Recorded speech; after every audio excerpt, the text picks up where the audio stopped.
Bharatiya Janata party के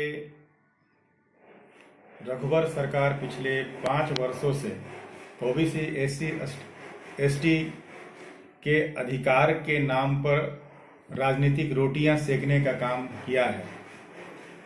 राष्ट्रीय OBC मोर्चा ने कई आंदोलन करके ओबीसी आरक्षण बढ़ाने का कई बार अपील किया, लेकिन सरकार सिर्फ छल करती रही। इस छल को ओबीसी समाज के वोटर अपने दिल में रखा और वोट के चोट से इस सरकार को धराशायी करने का काम आप लोगों ने किया है। यात्रा भी चलाई थी चुनाव के दौरान, क्या था वो, उससे कितना फर्क पड़ा है चुनाव में?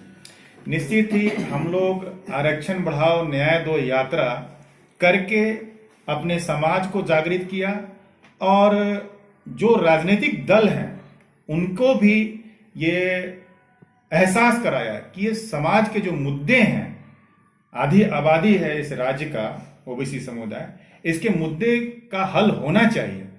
तो इससे काफी प्रभाव पड़ा है। सभी पार्टियों ने अपने घोषणा पत्र में इसे शामिल किया है। ये काफी प्रभाव पड़ा है। क्या लगता है आगामी सरकार से क्या अपेक्षा है? आगामी सरकार से अपेक्षा यह है कि वो शीघ्र ही ओबीसी समुदाय का जो आरक्षण है 14% और 7 जिले में 0 है, उसे ये बहुत जल्द बढ़ाएंगे, क्योंकि ये विश्वसनीय महागठबंधन है। इस महागठबंधन में शामिल दलों में कांग्रेस ने अपने छत्तीसगढ़ और मध्य प्रदेश में जो सरकार में आते ही 14% से आरक्षण को बढ़ाकर 27% किया है।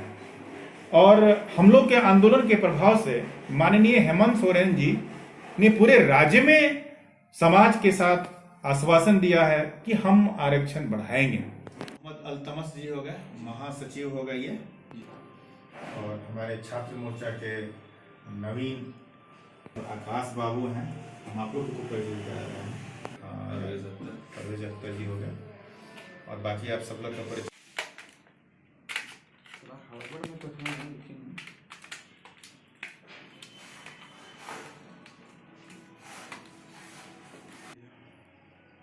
राष्ट्रीय ओबीसी मोर्चा के प्रदेश अध्यक्ष राजेश कुमार गुप्ता, आज आप सबों को क्रिसमस की हार्दिक बधाई है। हम लोगों का प्रेस वार्ता में प्रमुख मुद्दा है आज का कि भारतीय जनता पार्टी के 5 साल के कार्यकाल में निवर्तमान माननीय मुख्यमंत्री ने ओबीसी एसटी के नाम पर उनकी राजनीतिक रोटियां सेकने का काम किया। उन्होंने हक अधिकार देने के बदले उन्होंने छल किया, धोखा दिया है। सब ब्रेक हुआ था क्योंकि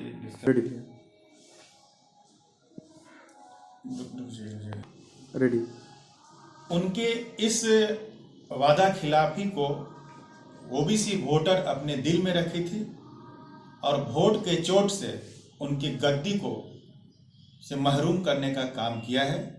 राष्ट्रीय ओबीसी मोर्चा ने गठबंधन की सरकार को समर्थन किया था, जिसका परिणाम है कि झारखंड मुक्ति मोर्चा के नेतृत्व में माननीय हेमंत सोरेन के गठबंधन को भारी बहुमत मिली है और राष्ट्रीय ओबीसी मोर्चा को उम्मीद है कि जो आरक्षण बढ़ाने का घोषणा पत्र में शामिल किया गया है गठबंधन की तरफ से, वो शीघ्र ही पूरा करेंगे। अन्य कई मुद्दे हैं जिससे उन पर विश्वास बढ़ा था, क्योंकि कांग्रेस गठबंधन में शामिल है और अपने छत्तीसगढ़ और मध्य प्रदेश में आरक्षण 14% से बढ़ाकर 27% किया था। ये विश्वसनीय लगे।